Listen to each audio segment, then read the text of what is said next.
The silence in the Hartford law office was deafening.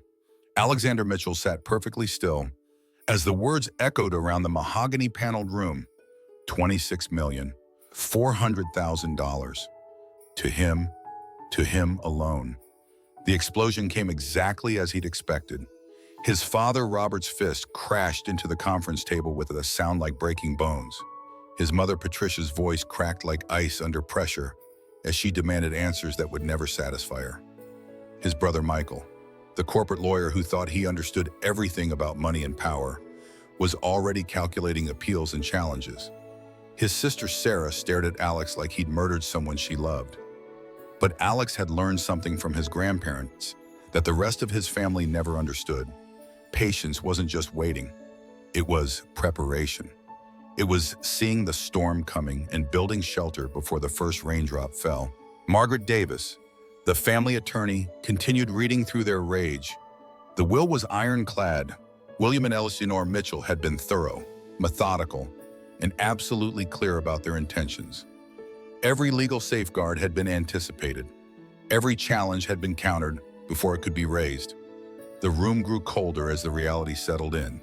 This wasn't a mistake. This wasn't senility or confusion. This was deliberate, calculated, and final. Robert stood so abruptly his leather chair toppled backward. His face was purple with something beyond anger, something that looked like betrayal mixed with desperation. He pointed a shaking finger at Alex, his voice raw with accusation. You manipulated them? You played the victim card until they felt sorry for you. You used your lifestyle to guilt them into this insanity. The words hung in the air like poison gas. Alex felt something inside his chest crack, not from surprise, but from the confirmation of what he'd always known. To his family, his identity wasn't just different. It was weaponized. It was something shameful that could only exist as manipulation or pity. Patricia's tears weren't for grief. They were for money. Her voice trembled with barely controlled hysteria as she insisted that William had been on heart medication, that Eleanor had shown signs of confusion, that no reasonable grandparents would cut out 3 grandchildren for one. Michael pulled out his phone with the confidence of a man who'd never lost a case he cared about. He was already calling Harrison and Associates, already strategizing challenges and appeals, already treating his grandparents' final wishes like an opponent to be defeated. Alex finally spoke, his voice steady despite the chaos surrounding him. He had practiced this moment in his mind countless times, coached by grandparents who'd seen this coming from years away. I won't contest your decision to contest the will, but I want you to understand something. Grandpa and Grandma didn't leave me this inheritance because they felt sorry for me. They left it to me because they saw something in our family that you've never been willing to acknowledge. The room went quiet except for the sound of rain against the windows. They saw that love isn't supposed to come with conditions. They saw that family isn't supposed to be something you have to earn by pretending to be someone else. And they saw which one of their grandchildren understood that difference. Robert's ultimatum came like a blade. If Alex didn't agree to split the inheritance equally, he was no longer welcome in the family home. His belongings would be on the front porch within the hour.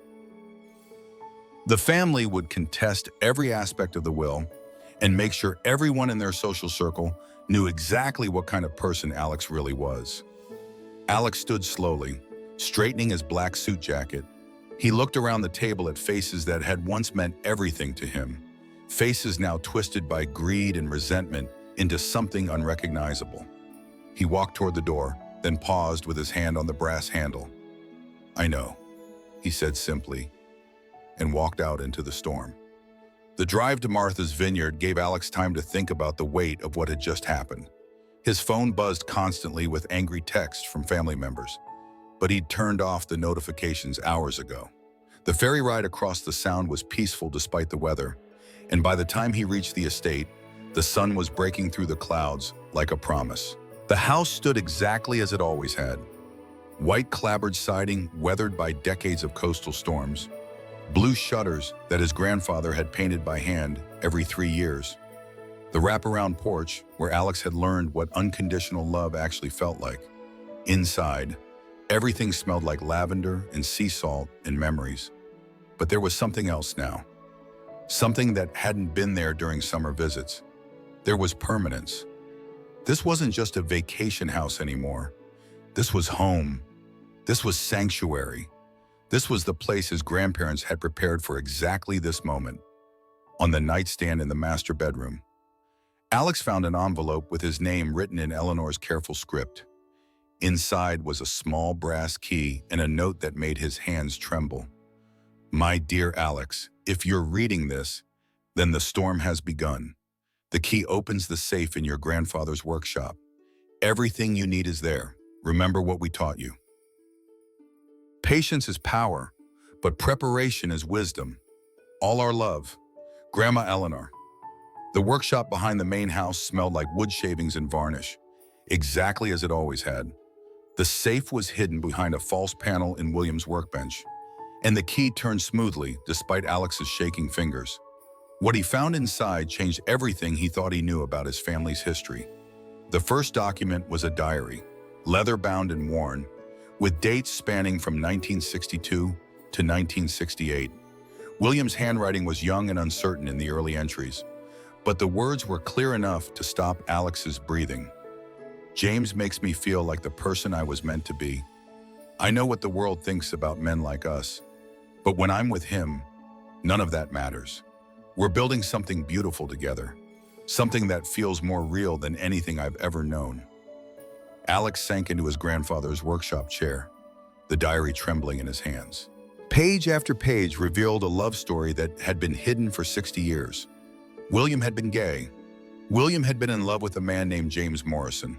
William had struggled with the same fears, the same social pressure, the same impossible choice between authenticity and acceptance that Alex knew so well. But the story took a turn that Alex hadn't expected. Eleanor appeared in the entries not as a betrayal of William's truth, but as his closest ally. She had known about James, she had encouraged the relationship, she had offered to marry William not for love, but for protection, creating what historians called a lavender marriage that would shield them both from a world that wasn't ready for their truce. The final entry in the diary was dated just 3 months before the accident. "Alex reminds me so much of who I was at his age.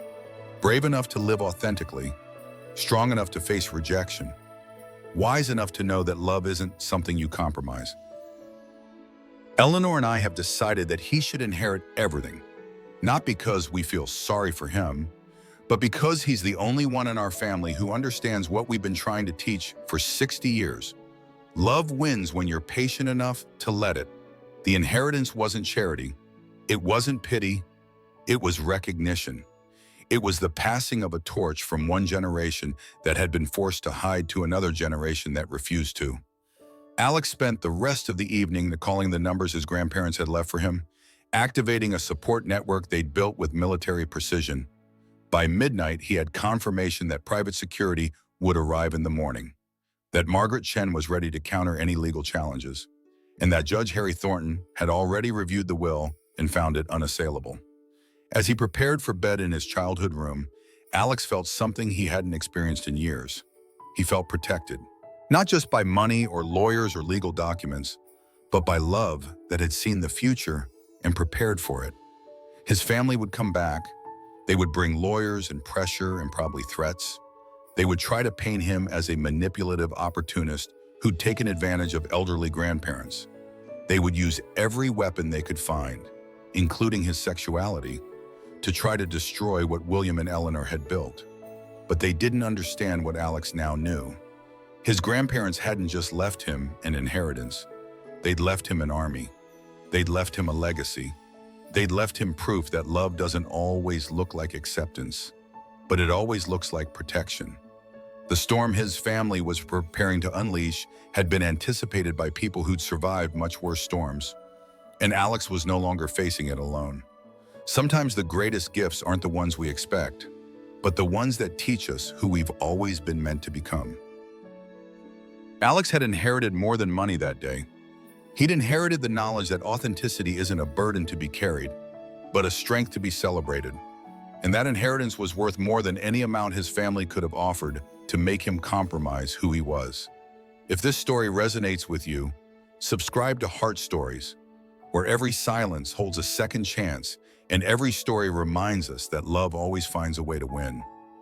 The attack came exactly 7 days after the will reading, coordinated and vicious in a way that surprised even Alex's prepared defenses. Michael had always been strategic, but desperation had turned his legal mind into something sharper and more dangerous. The first strike was digital. Alex woke to dozens of missed calls and a Facebook post that had already been shared over 2,000 times. Michael had crafted it carefully, presenting himself as the concerned older brother trying to protect elderly grandparents from manipulation. The post included photos of Alex at Boston Pride, screenshots of his relationship with Daniel, and carefully worded suggestions about exploitation and undue influence. The hashtag Justice for Mitchell Family was trending in Connecticut by noon. But the social media campaign was just the opening move. Robert had hired someone called Dr. Jim Collins, a man whose credentials seemed impressive until Margaret Chen's team investigated and discovered he'd lost his license to practice psychology 3 years earlier for ethics violations. Collins specialized in something he called family dynamics analysis and was prepared to testify that Alex had systematically alienated his grandparents from their other grandchildren. The local news interview aired that evening. Patricia sat in the family living room, surrounded by photos of happier times, tears streaming down her face as she talked about losing her parents twice. Once to death, and once to a will that made no sense. She spoke about Alex's lifestyle choices with the careful language of someone who'd been coached, expressing love and acceptance while questioning whether grief and medication might have clouded her parents' judgment. Robert appeared composed and reasonable as he discussed the family's legal options.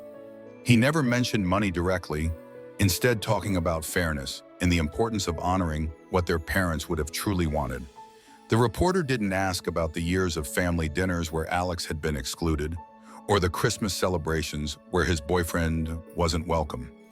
Alex watched the broadcast from his grandfather's study, Daniel's steady presence beside him keeping the rage from overwhelming his judgment. They were painting him as a predator who'd taken advantage of vulnerable elderly people. They were using his sexuality not as a direct attack, but as evidence of emotional manipulation and family disruption. Margaret Chen called during the commercial break with news that changed everything. "We've found something," she said without preamble. "Your grandparents hired a forensic accountant 6 months before they died. Michael has been stealing from them for over 2 years." The evidence was devastating in its simplicity. Michael had been given power of attorney for certain business matters, a responsibility he'd used to siphon money into accounts he controlled. $400,000 had disappeared through falsified consulting fees and fabricated expenses. The signatures on several key documents had been forged with enough skill to fool casual inspection, but not expert analysis. Robert knew. The forensic accountant's report included email exchanges where Robert discussed strategies for covering the shortfall and managing their parents' questions about missing funds. He'd helped create false documents and coached Michael on explanations that would satisfy elderly people who trusted their family implicitly. But it was Sarah's phone call that same evening that revealed the depth of their coordinated assault. Her voice was shaky with something that sounded like guilt mixed with fear as she told Alex about the family meetings he hadn't known about. Strategy sessions where they'd planned their media approach and discussed pressure points they could use against him. She'd been recording them for weeks. Sarah had been secretly documenting every conversation, every plan, every moment where their parents and Michael had revealed their true motivations. She'd watched them transform from grieving children into calculating opponents, and something in her conscience had finally cracked. The recordings were damning. Robert's voice discussing how to use Alex's sexuality against him in court. Patricia strategizing about which family friends could be convinced to testify about Alex's influence over his grandparents. Michael outlining plans to drag the legal proceedings out until Alex exhausted his resources and agreed to a settlement. Most revealing was a conversation where they discussed hiring a private investigator to find damaging information about Daniel, hoping to use his relationship against Alex in some unspecified way. The coldness in their voices as they talked about destroying someone they'd claimed to love was chilling even through the phone recording. Sarah met Alex at a coffee shop in Edgartown, her hands shaking as she slid a flash drive across the small table. She looked older than her 32 years, worn down by weeks of being complicit in something that felt increasingly wrong. "I can't be part of this anymore," she whispered. "They're not trying to honor Mom and Dad. They're trying to destroy you, and I won't help them do it." The conversation revealed layers of family dysfunction that Alex had only partially understood. Sarah talked about years of feeling pressured to choose sides, about watching their parents treat Alex differently after he came out, about the gradual way his exclusion had become normalized until it felt natural. But she also revealed something else. Patricia's hostility toward Alex wasn't just about traditional values or social pressure. Her brother Marcus had died by suicide in 1985 after being rejected by their family for being gay. Patricia had been 19, old enough to speak up but too afraid to challenge their parents. She'd carried the guilt for almost 40 years, and Alex's coming out had reopened wounds she'd never properly healed. That context didn't excuse her behavior, but it explained the intensity of her reaction.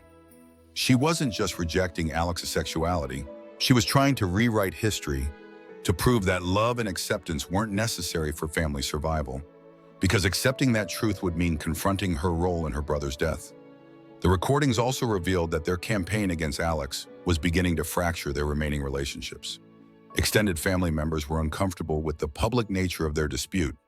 Community members who'd known William and Eleanor for decades were questioning the family's motives.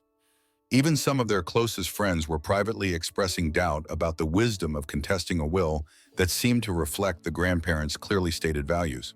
But Michael was doubling down.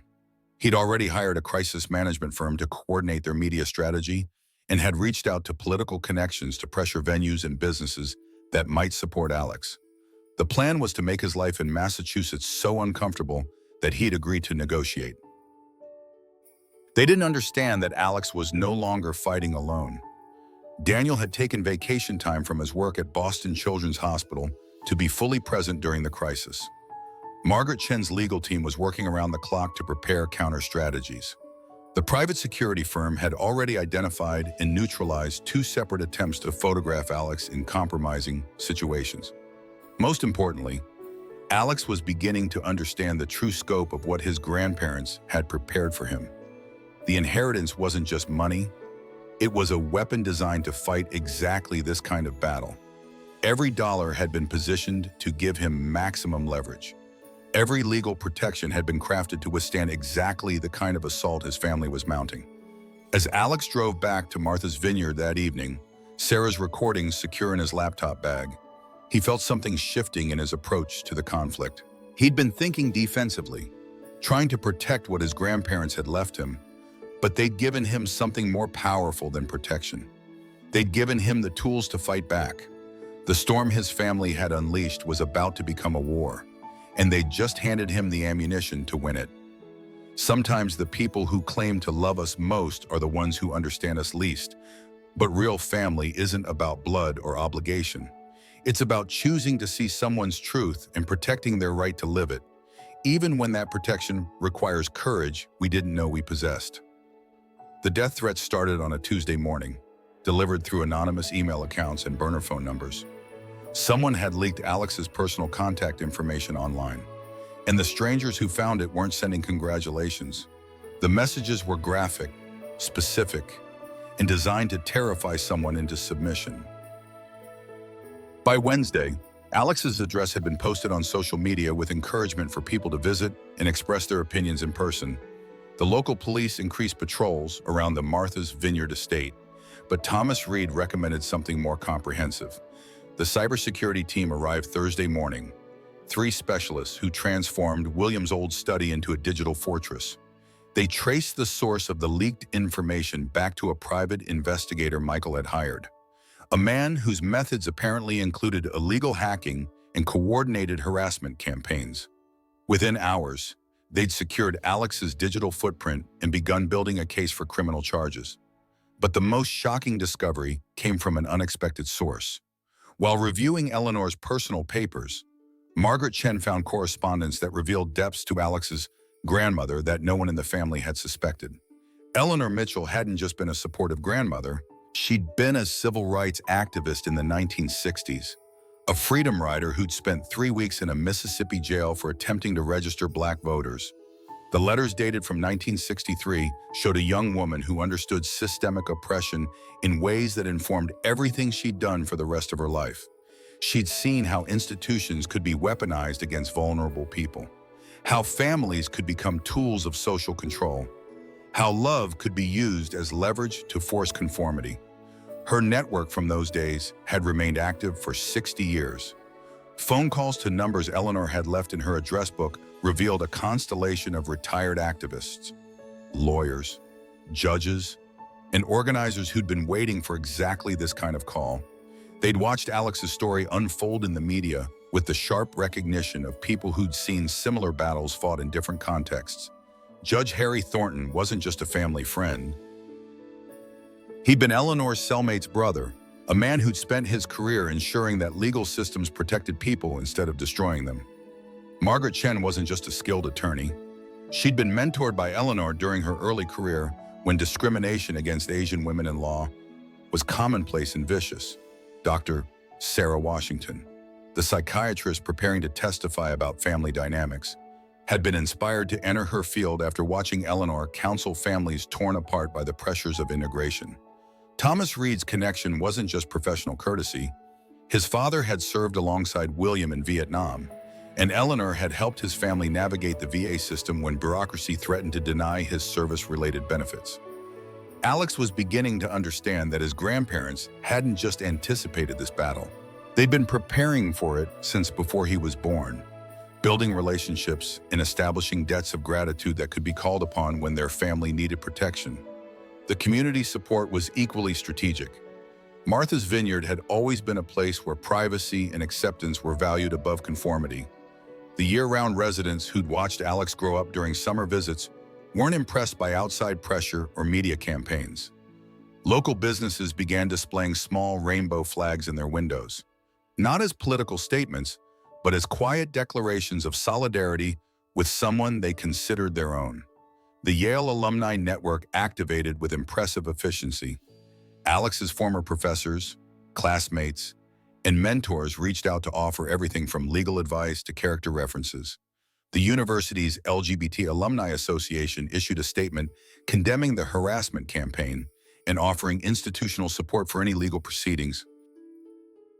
But it was Eleanor's final secret that transformed Alex's understanding of the entire situation. Hidden in her jewelry box, wrapped in tissue paper that had yellowed with age, was a letter from someone named James Morrison.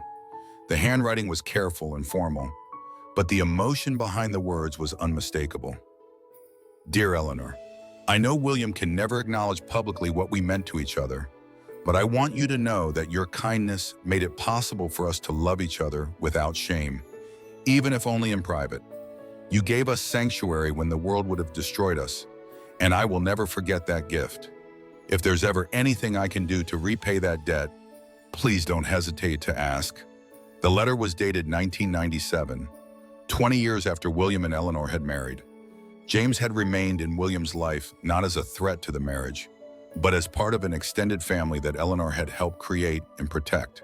Phone calls to information Eleanor had left revealed that James had died in 2018, but his surviving partner Michael Santos was still alive and eager to help.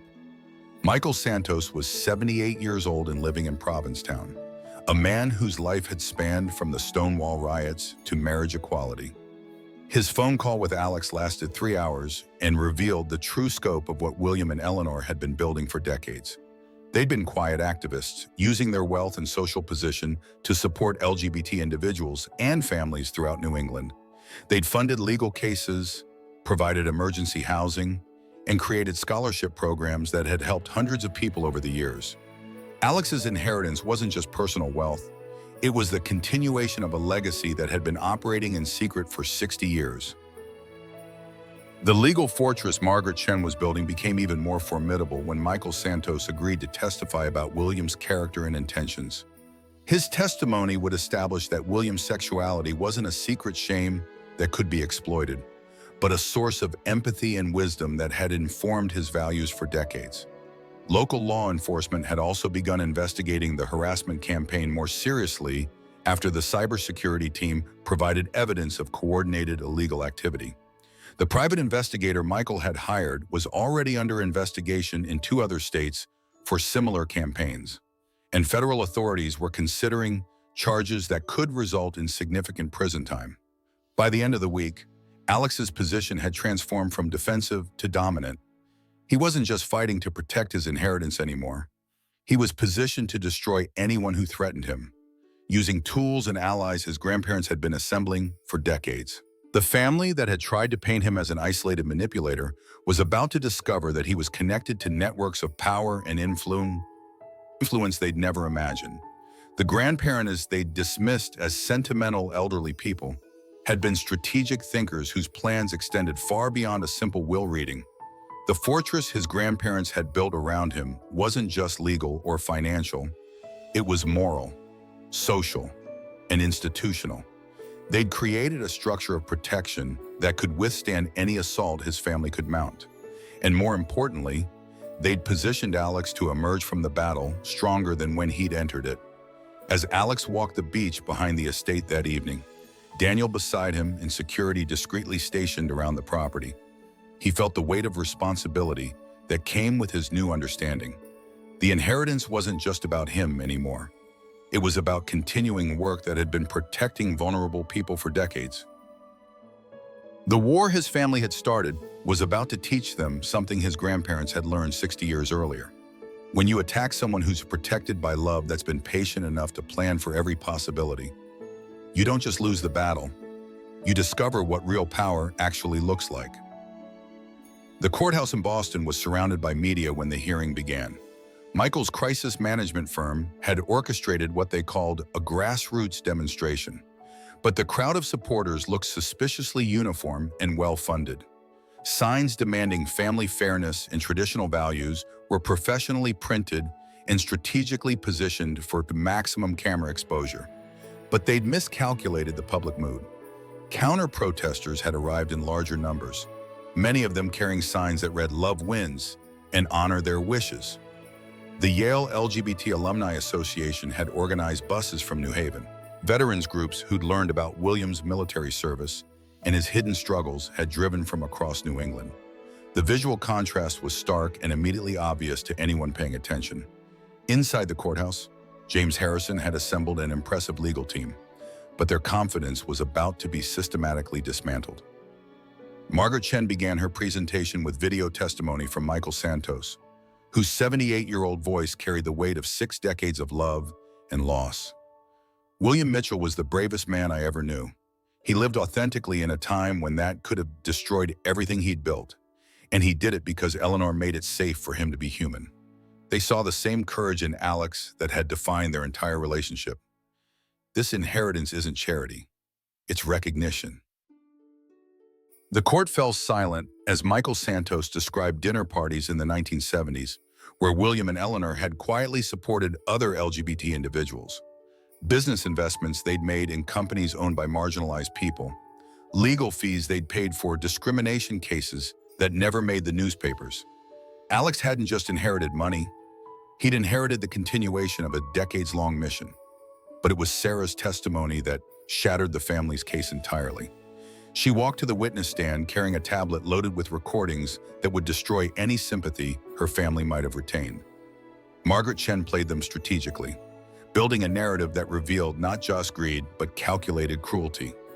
Robert's voice filled the courtroom as he discussed using Alex's sexuality as a weapon in court proceedings, Patricia's strategic planning about manipulating family friends to testify against her own son, Michael's detailed outline of plans to drag legal proceedings out until Alex's resources were exhausted. Most damning was a recording from just days earlier where Michael had explicitly stated that he didn't care about honoring his grandparents' wishes. He cared about getting what he believed he deserved. Regardless of what William and Eleanor had actually wanted, the family's attorney tried to object, claiming the recordings were obtained illegally. But Sarah's testimony clarified that she'd been recording conversations she was personally involved in, which was completely legal under Massachusetts law. More importantly, the recordings established a pattern of deception that undermined every claim they'd made about family unity and respect for their parents' memory. Michael's breakdown came during cross-examination. Pressed about the missing $400,000, his carefully constructed composure cracked like thin ice. He'd been gambling. Online poker, sports betting, cryptocurrency investments that had gone catastrophically wrong. The money he'd stolen from his grandparents had been fed into a spiral of addiction that had consumed everything he could access. Robert's complicity became clear as evidence mounted. He'd helped create false documents, coached Michael on explanations for missing funds, and actively participated in covering up the theft. When confronted with email evidence of his involvement, he tried to claim he'd been protecting the family from scandal, but his words rang hollow in a courtroom that had just heard him strategizing about using his son's sexuality as a weapon. Patricia's moment of truth came when Margaret Chen played a recording of her discussing her brother Marcus's suicide. The raw pain in her voice as she talked about watching her family destroy someone she'd loved was heartbreaking, but it also revealed the depths of her hypocrisy. She'd learned nothing from her brother's death except how to hide her complicity better. Judge Thornton's ruling was swift and comprehensive. The will was upheld without modification. The family's challenge was dismissed with prejudice, meaning they could never raise the same arguments again. More importantly, Michael was ordered to appear for arraignment on federal embezzlement charges within the week. But the legal victory was only part of what happened that day. Daniel had been documenting the proceedings for social media, and his video of the family's breakdown had gone viral within hours. The contrast between their public claims about family values and their private scheming was too stark to be ignored.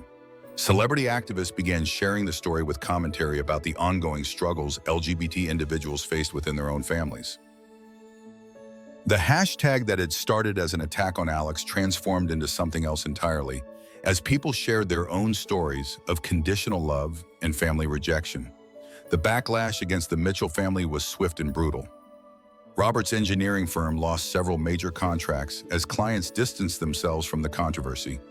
Patricia's hospital received hundreds of calls questioning whether someone who could treat her own son so cruelly should be caring for vulnerable patients. Michael's law firm suspended him pending the resolution of his criminal charges. Most personally devastating was the social isolation that followed. Friends who'd initially offered support began avoiding them as the full scope of their behavior became public. Church members who'd known William and Eleanor for decades expressed disgust at how their memory was being dishonored. Even extended family members began publicly criticizing their actions. The community that had once defined their identity rejected them completely. But the war's most important casualty was revealed through Sarah's final recording, one she'd made secretly during a family meeting the night before the court hearing. Robert's voice was tired and defeated as he talked about how they'd lost more than just the inheritance. They'd lost their reputations, their community standing, their sense of themselves as good people. Patricia's response was telling. She still couldn't acknowledge that their treatment of Alex had been wrong. Instead, she blamed him for forcing them into actions they wouldn't have otherwise taken, even facing complete social rejection. She couldn't admit that love shouldn't require someone to hide who they are. Michael's arrest 3 days later made national news. The man who'd tried to paint Alex as a manipulative opportunist was led away in handcuffs for stealing from the grandparents he'd claimed to be protecting. The irony wasn't lost on anyone following the story. Alex watched the coverage from his grandfather's study, Daniel's hand steady on his shoulder. The victory felt hollow despite its completeness.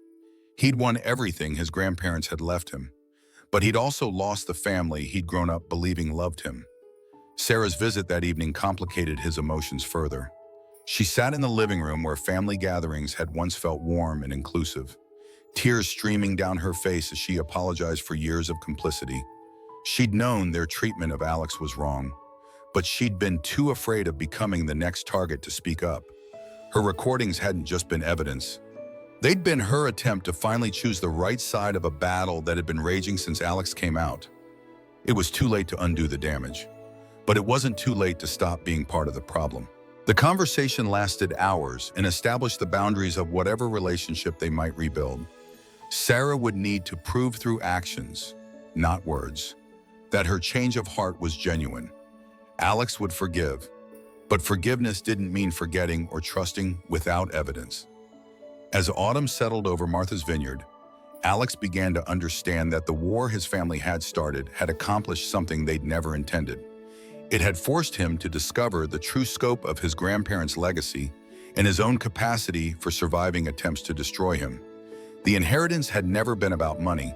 It had been about teaching him that authentic love builds foundations strong enough to withstand any storm, while conditional love creates structures that collapse under the pressure of truth. 5 years later, the Martha's Vineyard estate had transformed into something William and Eleanor could never have imagined, but would have absolutely loved. The Second Chances Sanctuary occupied the main house and 3 newly constructed buildings, providing safe housing for 50 LGBT youth who'd been rejected by their families. Alex stood on the wraparound porch where his grandparents had once taught him about patience and power, watching teenagers who reminded him of his younger self find safety in spaces built from love and determination. The scholarship program had already sent 12 young people to college, including Maria Santos, who was now studying pediatric medicine at Harvard with plans to work alongside Daniel. The transformation hadn't been easy. Local zoning battles, permit challenges, and ongoing harassment from groups opposed to the sanctuary's mission had tested every lesson his grandparents had taught him. But the legal infrastructure they'd built and the community support they'd cultivated had protected not just Alex, but everyone who found refuge at the estate.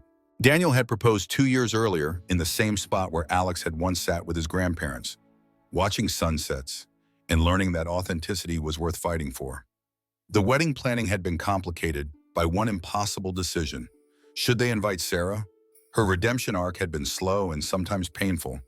She'd left her teaching job to work full-time with PFLAG, traveling throughout New England to speak with families struggling to accept LGBT children. Her presentations were raw and honest about her own failures, using her family's destruction as a cautionary tale about the cost of conditional love. She'd never asked for forgiveness, focusing instead on earning it through action. When LGBT youth at the sanctuary needed advocates in school systems or family courts, Sarah appeared. When parents called the sanctuary angry and threatening, she was often the one who talked them through their fear and rage. She'd found her calling in preventing other families from making the mistakes hers had made. The wedding invitation had been Alex's decision, and Sarah's acceptance had been immediate and grateful. She understood that being included was a privilege that could be revoked if she failed to honor the trust being extended.